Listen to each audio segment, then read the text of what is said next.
What's up, world? Ugo here from Better Therapy Now. So, how to expand your potential. A lot of people have this assumption that their potential is just fixed, like they can't expand it. But you should ask the question, what is your potential potential? Like, what is the potential of your potential? How far or wide or vast can your potential become? Once you start thinking like that, then you can implement certain techniques or even perspectives to expand your potential. The number one thing I think you should do is seek feedback. I think if you seek feedback, not from yourself, but from another person, that will kind of hurt a little bit, and it will be a forcing function to get you to implement that feedback. A lot of people will seek feedback, but not make the necessary changes.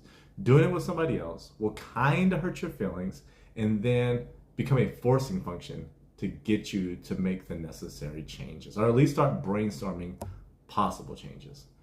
Number two, the next way you can expand your potential is do something in life, whether it be in work or in your business or whatever, that allows you to work or allows you to implement your strengths. This will require you to identify your strengths and then do something that allows you to implement your strengths to some type of capacity.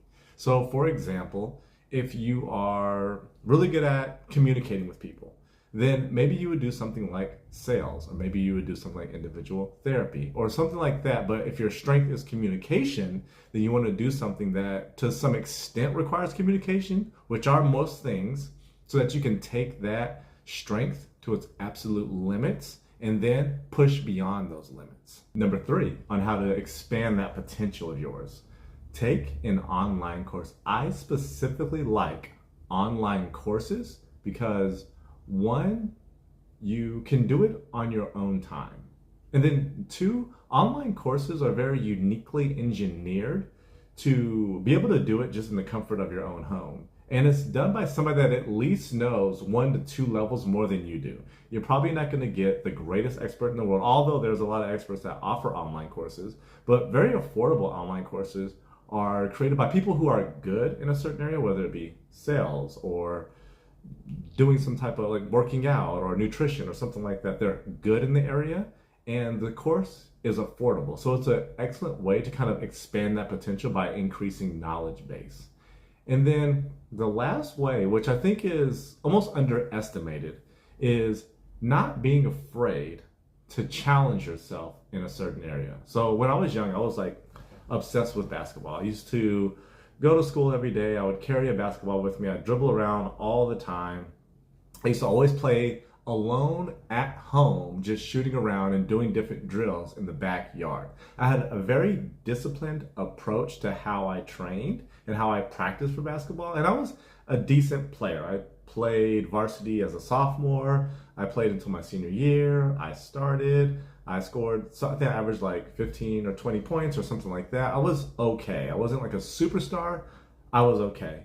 But the thing that I was afraid to do was play AAU ball.